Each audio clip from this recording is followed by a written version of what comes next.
Di malam hari, Denny Darko duduk bersila di ruang kerjanya yang remang. Di hadapannya, puluhan foto terpampang, silsilah keluarga Ayu Ting Ting, potret keraton Kanoman Cirebon, dan beberapa simbol pusaka keraton yang tampak samar. Bau dupa meruap perlahan, membuat suasana semakin ganjil. Kalau ini benar, maka apa yang menempel di keluarganya bukan hanya harta, bukan hanya popularitas, tapi juga kutukan. Gumamnya sambil menatap foto Ayu Ting Ting yang sedang tersenyum di panggung.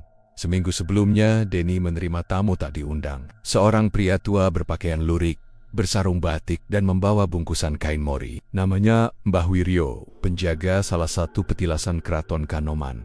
"Mas Denny, saya nggak punya banyak waktu. Ini harus Mas bongkar sebelum darah muda keluarga itu diminta lagi," kata Mbah Wiryo. Denny membuka bungkusan itu, selembar silsilah usang dengan cap keraton Kanoman. Di sana tertulis nama-nama leluhur keluarga Ayu Ting Ting, tersambung dengan jalur keturunan putri keraton yang pernah kabur dan menikah dengan orang biasa. Selama ini keturunan itu menyebar. Sebagian tak tahu asal-muasalnya. Namun darah biru tak pernah bisa sepenuhnya hilang. Jadi keluarga Ayu Ting Ting masih punya garis Kanoman. Denny bergumam, merasakan hawa dingin merayap di tengkuknya. Malam berikutnya, Denny memutuskan melakukan pembacaan jarak jauh. Ia menatap lilin, menuliskan nama asli Ayu Ting Ting, Ayu Rosmalina. Begitu mantranya selesai, asap dupa membentuk bayang. Di sudut rumah Ayu, berdiri sesosok perempuan berkerudung batik. Mengenakan kebaya, wajahnya pucat dengan mata menatap kosong. Perempuan itu membuka mulutnya, tapi yang terdengar hanya alunan tembang Jawa kuno. Sejurus kemudian, sosok itu menunjuk sudut ruangan, lemari kayu tua yang sering luput dari perhatian. Denny segera menelepon orang dalam. "Asisten rumah tangga Ayu, di rumah Mbak Ayu ada lemari kayu tua kan?" "Loh, kok Mas Denny tahu?" "Eida di gudang, katanya warisan dari Eyang Buyut. Jangan dibuka sebelum saya datang." Suara Denny bergetar. Beberapa hari kemudian, Denny berangkat ke rumah Ayu Ting Ting di Depok. Ia membawa Roy Kiyoshi untuk membantunya membaca energi. Begitu mereka membuka lemari tua itu, Roy langsung menjerit. Darah keraton masih menagih tumbal." Di dalam lemari ada peti kayu jati. Saat dibuka, isinya kain mori berwarna kekuningan, berbau anyir dengan cap segel keraton. Tian, lipatan kain, terselip keris kecil, karatan, namun masih memancarkan aura panas. Konon, menurut Mbah Wiryo, keris itu adalah lambang perjanjian leluhur Kanoman. Siapapun yang membawa darah mereka akan diikuti penjaga gaib yang menuntut balas. Bila ada pantangan dilanggar, Roy memegang kepala, keringatnya menetes. "Akulah." Di belakang ketenaran Ayu, ada tumbal yang belum lunas. Dulu putri keraton yang kabur itu melahirkan darah campuran. Sebagian keturunannya dipakai jadi penyeimbang agar tidak menurunkan kutukan. Tapi kalau popularitas melebihi batas, bayangan itu akan datang menagih lagi. Denny akhirnya bertemu langsung dengan Ayu Ting Ting. Ia duduk berhadapan di ruang tamu. "Yang Kayu, kamu harus siap mendengar ini. Keluargamu gak hanya penyanyi, kalian pewaris darah Kanoman," ucap Denny. Ayu terdiam, matanya berkaca-kaca. Ia teringat cerita almarhum neneknya tentang simpanan darah bangsawan yang konon tidak boleh dibanggakan. "Jadi, semua ini kenapa harus aku yang nanggung? Mas Denny, popularitasku, rezekiku, semua dicurigai dari kutukan," bentak Ayu. Denny meletakkan silsilah di meja. "Bukan dikutuk, kamu keturunan bangsawan. Tapi garis itu bawa perjanjian gaib. Penjaga pusaka Kanoman akan tetap menuntut syaratnya. Tumbal kejayaan. Kalau tak ada yang melestarikan pusaka dengan benar, maka tumbalnya manusia." Setelah diskusi panjang, Denny dan Roy memutuskan melakukan ritual di malam Jumat Kliwon. Mereka membawa peti pusaka ke petilasan Kanoman di Cirebon, diiringi keluarga Ayu. Hujan rintik turun saat mereka sampai. Denny menancapkan keris ke tanah. Roy menabur bunga 7 rupa sambil merapal mantra Jawa. Suara gamelan gaib terdengar samar di angin malam. Mbah Wiryo muncul di samping Denny, suaranya parau. "Darah yang kau bawa harus dijaga. Pusaka ini harus diserahkan kembali. Kalau tidak, tumbal akan meminta lagi. Jangan lagi ada popularitas berlebih tanpa pagar gaib." Ayu menunduk. Air matanya jatuh di atas tanah pusaka. Dalam hati ia berjanji, "Aku akan menjaga silsilah ini, tak akan sombong pada kejayaan, agar anak cucuku tak jadi tumbal." Malam kembali sunyi. Pusaka Kanoman telah dikunci di petilasan. Namun Denny tahu, perjanjian gaib semacam ini tak pernah benar-benar tuntas. Popularitas bisa menurun, tapi darah tak bisa dihapus. Dan di balik senyum Ayu Ting Ting di layar kaca, masih ada bisikan para leluhur keraton yang mengawasi. Suatu saat, Kalau ketenaran melebihi batas, bayangan perempuan berkebaya itu akan datang lagi, menuntut darah penyeimbang yang baru. Baik, kita lanjutkan kisahnya ke bagian sosok leluhur keraton yang masih mengikuti keluarga Ayu sampai sekarang. Bagian ini akan lebih mistis seolah kita melihat apa yang Roy Kiyoshi dan Denny Darko lihat ketika mereka membuka mata batin ke dunia leluhur. Beberapa minggu setelah ritual penyerahan pusaka di petilasan Kanoman, Ayu Ting Ting mulai merasakan gangguan halus. Setiap kali ia duduk di ruang tamu sendirian, bau bunga kenanga muncul entah dari mana. Kadang, suara langkah kaki beralas selop Jawa terdengar di lantai rumahnya yang berkeramik dingin. Puncaknya, suatu malam, Ayu bermimpi berdiri di depan pendopo keraton tua. Di sana, di bawah cahaya lampu minyak, duduk seorang perempuan tua mengenakan kebaya beludru hijau, kain batik, parang rusak, dan konde rambutnya disematkan tusuk konde emas berukir naga. Tatapannya dalam, matanya seolah menembus dada Ayu. Keesokan paginya, Ayu memanggil Roy Kiyoshi untuk membacakan mimpi itu. Roy hanya diam sejenak, lalu menarik napas panjang.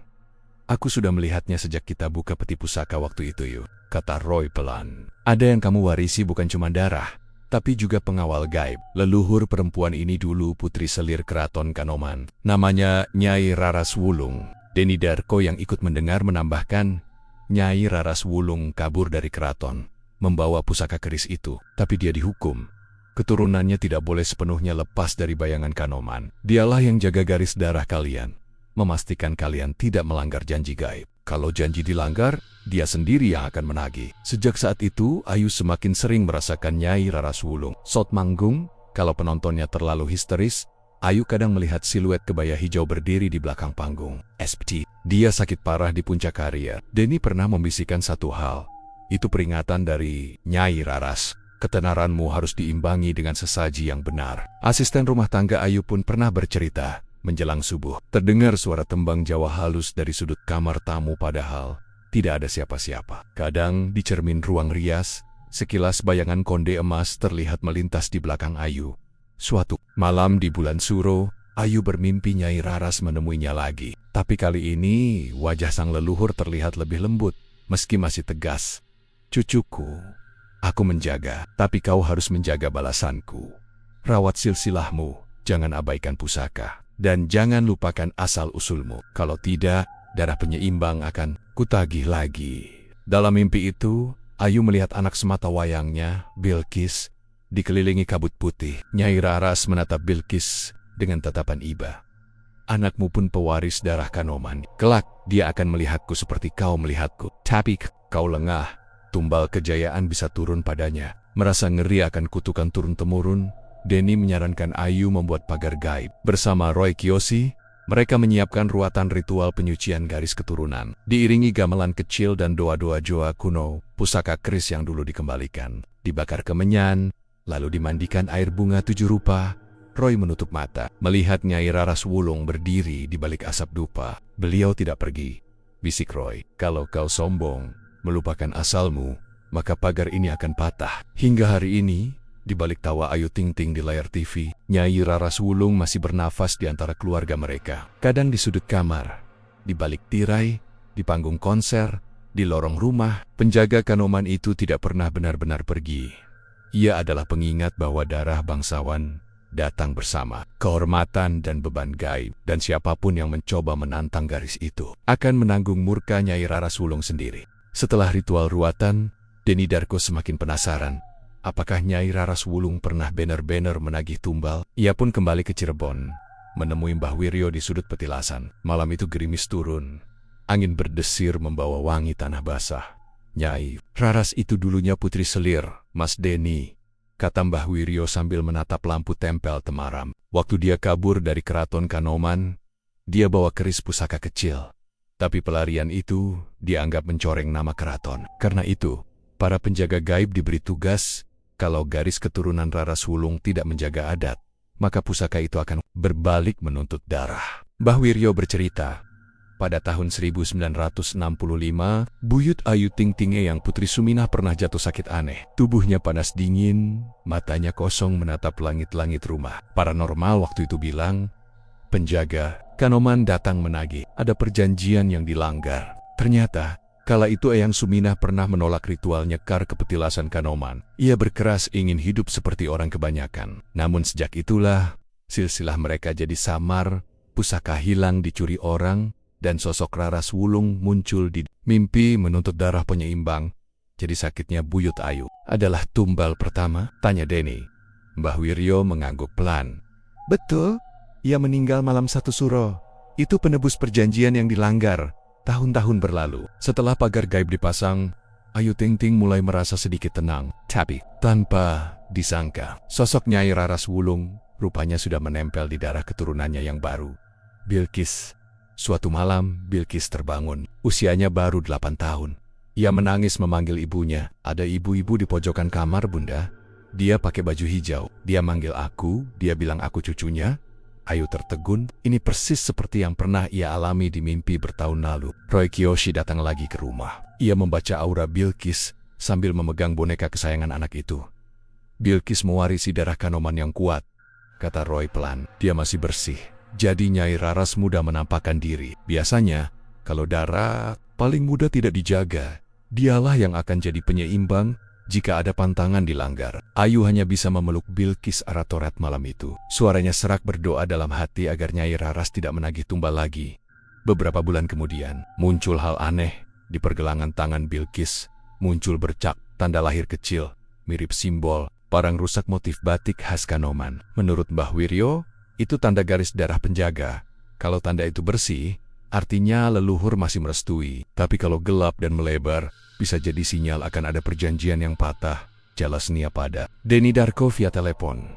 Denny pun berpesan pada Ayu, jangan hanya menjaga popularitasmu, tapi jaga juga ritual adatnya. Karena penjaga pusaka tidak akan membiarkan garis ini putus tanpa penebusan. Suatu kali, Ayu Ting Ting memboyong Bilqis ikut konser di kota lain. Di belakang panggung, Bilqis sempat berdiri sendirian. Seorang kru melihat Bilqis berbicara seolah-olah ada orang di depannya. Saat ditanya, Bilqis hanya menjawab polos, aku lagi ngobrol sama Ibu Raras. Dia bilang, jangan takut kalau lampu padam, aku jagain. Malam itu listrik di panggung sempat padam tiba-tiba. Saat lampu kembali menyala, beberapa penonton di barisan depan mengaku melihat bayangan perempuan berkebaya hijau berdiri di dekat tirai panggung, padahal di sana hanya ada Bilqis yang memegangi boneka. Setelah peristiwa itu, Ayu akhirnya memutuskan membuat sesajen rutin di rumah. Bunga kenanga, air kendi, kain batik, dan bacaan doa leluhur. Ia pun berencana setiap tahun membawa Bilqis nyekar ke petilasan Kanoman. Denny dan Roy hanya mengingatkan, selama kamu menjaga pagar gaib, Nyai Raras hanya jadi penuntun. Tapi kalau kau ingkar, dia bisa menagih tumbal baru, darah bangsawan, sekali terikat janji, selamanya dijaga. Hingga kini, Bilqis kadang masih bermimpi, bertemu Nyai Raras Wulung menari di pendopo keraton, mendengar gamelan gaib, melihat sosok prajurit berdiri di samping ibunda berkebaya hijau. Dan di balik tawa kecil Bilqis di media sosial, mata halus, orang-orang bijak Kanoman masih mengawasi. Siapa yang menjaga pusaka, siapa yang melupakan darahnya, dan siapa yang layak jadi tumbal kejayaan berikutnya. Di malam 1 Suro, Roy Kiyoshi kembali ke Cirebon bersama Denny Darko untuk menelisik lebih dalam. Di petilasan Kanoman, mereka berdua melakukan pembacaan medium di depan batu prasasti peninggalan abad ke-18. Asap kemenyan mengepul, membuat siluet Nyai Raras Wulung perlahan muncul di alam pandang batin Roy. Dari balik asap, Roy melihat sesuatu yang lebih mengerikan. Nyai Raras tak pernah berjalan sendirian. Ia selalu diikuti 3 perewang roh gaib yang mengabdi sejak masa pelarian. Sang putri selir Mbah Surabajra, Mbah Surabaira. Dulunya seorang abdi dalam keraton yang memihak Raras Wulung saat ia kabur. Konon Mbah Sura dikenal sebagai ahli pengasihan dan pengendali penunggu pusaka. Saat masih hidup, ia rela membunuh siapapun yang mencoba merebut keris pusaka Raras. Ketika mati, terbunuh prajurit keraton. Arwahnya tak pernah mau pergi mengikuti sang putri sampai garis darahnya dalam pandangan Roy. Mbah Surabajra sering muncul sebagai pria tua berikat kepala batik. Matanya hitam legam, mulutnya penuh mantra Jawa, tangannya memegang tongkat kayu Nagasari. Mbah Suralah yang kerap menampakkan diri di sadet-sadet rumah Ayu ketika ancaman datang. Beberapa kali, tukang santet yang pernah coba mengirim guna-guna pada Ayu mendadak jatuh sakit. Konon, itu ulah Mbah Surabajra .2 Nyai Kembang Mayang. Perewang kedua adalah Nyai Kembang Mayang Dayang Kepercayaan. Raras Wulung Semasa hidup, Nyai Kembang Mayang dikenal sakti dalam ilmu pelindung bayi. Saat Raras Wulung melahirkan di luar keraton, Nyai Kembang Mayang yang merawat keturunan pertama. Ia mati digantung di pinggir hutan keraton karena dianggap pengkhianat. Kini, Nyai Kembang Mayang sering menampakkan diri pada anak-anak keturunan Raras. Itulah sebabnya, Bilqis sering merasa ditemani perempuan berwajah lembut yang selalu membawakan bunga kenanga di mimpinya. Roy sempat membaca aura Bilqis, menemukan bekas tangan Nyai Kembang Mayang. Di pergelangan tangan anak itu seolah ada tapak halus yang menenangkan Trey. Kirawa Bening, prewang ketiga ini yang paling ditakuti. Kirawa Bening dulunya adalah orang sakti yang diasingkan di Rawa-Rawa Utara Cirebon. Dia dipanggil Raras Wulung saat bersembunyi. Kirawa Bening mengikat sumpah mati jadi penjaga garis perjanjian. Kalau ada keturunan yang membangkang, dialah eksekutor gaib pertama. Energi Kirawa Bening sangat dingin, berwarna hitam pekat, dan bisa membuat siapapun merinding saat melewati tempat ia bersemayam. Pernah satu waktu, asisten rumah Ayu melihat penampakan pria berjubah hitam dengan mata kosong di pojok garasi. Orang pintar bilang itu Kirawa Bening. Dia keliling kalau mendeteksi pengkhianat di garis darah. Karena ketiga prewang ini tak pernah benar-benar pergi, Denny Darko memutuskan melakukan ritual pemanggilan untuk menegosiasikan perjanjian baru. Di malam gelap, di rumah Ayu, mereka menyalakan lilin putih di 4 penjuru. Roy duduk di tengah lingkaran, menaburkan beras kuning dan bunga 7 rupa. Suara gamelan gaib sayup terdengar seolah pintu pusaka Kanoman terbuka satu persatu. Bayangan prewang muncul di alam pandang Roy. Mbah Surabajra berdiri di belakang. Denny menatap tajam siapapun yang dianggap ancaman. Nyai Kembang Mayang membelai kepala Bilqis dalam wujud cahaya remang. Rawa Bening berputar-putar di sudut ruangan, menimbulkan angin dingin seperti kabut rawa. Lewat Roy, Denny menyampaikan permohonan agar para prewang tetap menjaga keluarga Ayu Ting Ting tanpa menagih tumbal ke anaknya. Tapi suara Nyai Raras Wulung menggema. Penjaga hanya menjaga selama pusaka dijaga. Siapapun yang berkhianat, dia sendiri yang akan merasakan Kirawa Bening menjemput. Setelah ritual itu, keluarga Ayu Ting Ting punya kode khusus.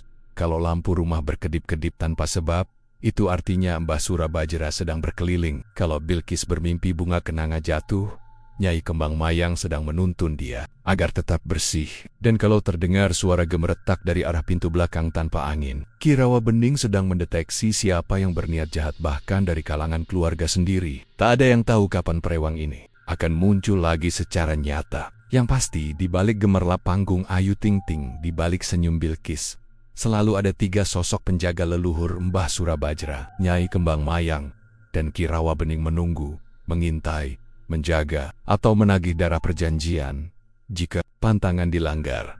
Dan Denny Darko pun berpesan pada Ayu, jangan pernah kau coba putuskan ikatan pusaka Kanoman ini, karena prewang Nyai Raras Wulung tak pernah tidur. Setelah rangkaian kejadian ganjil dari pusaka berdarah, prewang menampakkan diri, hingga orang luar ditagih tumbal. Denny Darko sadar bahwa pagar gaib biasa tidak cukup. Malam itu, Denny duduk bermeditasi di petilasan Kanoman. Angin dingin berembus, bau dupa bercampur bau tanah basah. Dalam keheningan, sosok Nyai Raras Wulung menampakkan diri di balik kepulan asap. 3 prewang berdiri di sampingnya. Mbah Surabajra dengan tongkatnya, Nyai Kembang Mayang dengan sekuntum kenanga, dan Kirawa Bening dengan jubah lumpur hitam. Suara Nyai Raras Wulung terdengar. Keturunanku tak boleh putus. Kau, penenggahnya, buat ikatan hitam putih, agar tak ada lagi penyelewengan. Yang melanggar, darahnya sendiri jadi saksi. Denny paham. Yang dimaksud adalah semacam kontrak gaib, perjanjian tertulis, tapi terikat energi leluhur. Dan hanya orang dengan kemampuan pembuka pagar batin, seperti Denny yang bisa menandatangani di 2 alam. Kontrak ini disusun di atas kertas putih, khusus yang direndam air kembang 7 rupa. Tulisan menggunakan tinta hitam yang dicampur air dupa kemenyan. Isinya bukan sekadar nama, tapi garis-garis syarat yang harus dijaga keluarga Ayu Ting Ting. 1. Pusaka dan silsilah harus dirawat. Tak boleh ada pusaka yang dijual, dipindah, atau hilang. Siapapun yang memutus silsilah dan pura-pura lupa akan ditandai oleh Kirawa Bening. 2. Popularitas tak boleh serakah. Segala rezeki panggung dan ketenaran harus dijaga kebersihannya. Bila menumpuk pamor dengan cara curang atau menindas orang lain, maka Mbah Surabajra berhak menagih tumbal. 3. Anak turun wajib dilindungi. Setiap generasi baru seperti Bilqis wajib dipagari lewat ruatan setiap suro. Jika lalai, Nyai Kembang Mayang akan datang meminjam sukma si anak. Di alam mimpi. 4. Orang luar harus bersih. Siapapun yang menempel di keluarga ini, baik pacar, manajer, promotor, sampai teman bisnis, wajib tulus niatnya. Jika melanggar, Prewang berhak menanti bayaran gaib di luar kesadaran. 5. Penengah adat. Denny Darko ditetapkan sebagai penengah kontrak, penanggung jawab untuk membaca tanda-tanda pelanggaran. Jika Denny lalai atau berkhianat, maka nyawanya sendiri dianggap pengganti tumbal. Ritual penandatanganan dilakukan di pendopo tua dekat petilasan Kanoman. Denny menulis nama Ayu Rosmalina, nama Bilkis, dan garis leluhur sampai Raras Wulung. Di sisi lain, Denny menuliskan nama para prewang. Dengan mantra Jawa, kertas itu disentuhkan ke pusaka keris Kanoman, lalu disegel dengan cap keraton kuno. Dalam pandangan batin Roy Kiyoshi yang mendampingi, di sekeliling Denny berputar cahaya putih keruh, tanda ikatan pusaka aktif. Bayangan Nyai Raras Wulung merapal sumpah. Siapa yang melanggar garis hitam putih ini, hidupnya akan diambil kembali. Rezekinya, jabatannya, bahkan nyawanya akan kembali ke tanah asal. Setelah kontrak gaib itu aktif, Denny memegang beberapa tanda. Jika lampu rumah Ayu sering padam mendadak, berarti ada orang dalam lingkaran yang berniat menipu. Kalau bunga kenanga di altar silsilah layu sebelum waktunya, berarti ada niat memutus pusaka. Dan jika Denny bermimpi melihat Kirawa bening merangkak di rawa hitam, artinya ada orang luar yang harus segera diusir sebelum nyawa tertagih. Pernah suatu waktu, Ayu sempat tergoda kerja sama sponsor gelap. Denny merasakan keris Kanoman di rumahnya bergetar. Lewat mimpi, Mbak Surabajra menampakkan diri, menancapkan tongkat ke tanah sambil berkata, "Pagar rapuh, perjanjian dilanggar, darah siap menetes." Ayu langsung membatalkan kontrak itu. Meski rugi ratusan juta, baginya, menjaga Bilkis lebih penting daripada rezeki kotor. Orang-orang sering bertanya, apa kontrak ini bisa dicabut? Jawabannya, tidak, karena sejak ditandatangani di dua alam, nama Denny, Ayu, Bilkis, dan para prewang sudah terikat pusaka. Jika Denny suatu hari lalai menjaga, Nyai Raras Wulung sendiri akan datang dalam mimpi, menjemputnya. Jika Ayu sombong melupakan silsilah, maka anak cucunya jadi sasaran, dan orang luar manapun yang coba menumpang pamor, diam-diam menyeleweng. Akan diikuti bayangan jubah hitam Kirawa bening mengetuk pintu di malam-malam sepi. Hingga hari ini, lembar kontrak rahasia itu disimpan Denny Darko di sebuah kotak kayu Nagasari. Kotak itu terkunci mantra, diselimuti kain mori putih, dan hanya Denny yang tahu letaknya. Setiap kali Ayu hendak manggung besar, atau Bilkis sakit tanpa sebab, Denny mengecek getaran pusaka. Apakah pagar masih kuat? Apakah prewang tenang? Atau apakah ada nama yang sedang mereka incar untuk jadi penebus perjanjian? Karena bagi Kanoman, darah tak pernah putus, pusaka tak pernah mati, dan janji tak pernah bisa dibatalkan. Sekian untuk mendapatkan kisah selanjutnya. Jangan lupa like, komen, dan subscribe.